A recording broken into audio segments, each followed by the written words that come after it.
Frank, you look at this game and having home field advantage, just how big do you feel like that is with a team of Alabama's caliber that they're having to come into Stegman for this one?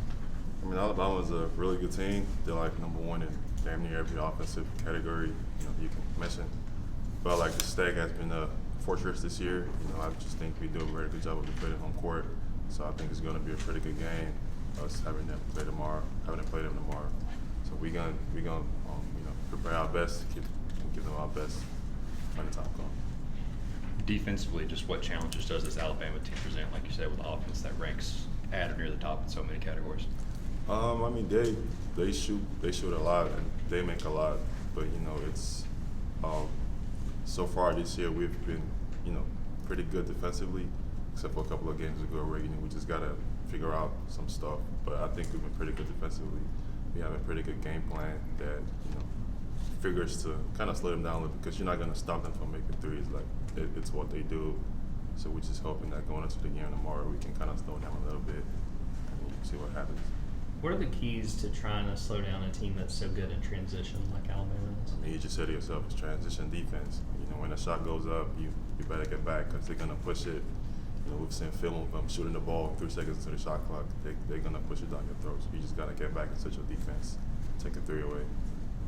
When you look at your 2 years here at Georgia, especially with the atmosphere in Stegman, how big of a difference do you feel this year compared to what it was like last year? I think it's pretty good. Moving especially the student section, moving it closer to the court. The students are more engaged, the fans are more engaged, and the players on the court, feel that energy. So when you feel that kind of support coming from your home fans, it's kind of like, it's like an added, extra motivation to go out every game and prove the people right for supporting. So I think it's a pretty good thing. Frank, this team is proven resilient for sure, but I guess at the end of the day, I mean, it's W's. You got to get across the line. What is the mentality about that within the locker room? Like, hey, yeah, this close stuff is good, but it's not getting you what you need, which is the W. I mean, coach says it all the time. It's not really about the more victories. Like we were down 17-18 in Florida State. We came back and won. We were down in South Carolina. Came back and won. Down in Florida. Came back. We were down in Kentucky. Came back. By the end of the day, if you don't watch the game, you see the final score, you've been like, oh, they lost by 7, not knowing really we were down 20 or 25. So right. that doesn't really matter. We just have to, not dig a hole here there early into the game. Just hanging it long enough to kind of squeeze out a result.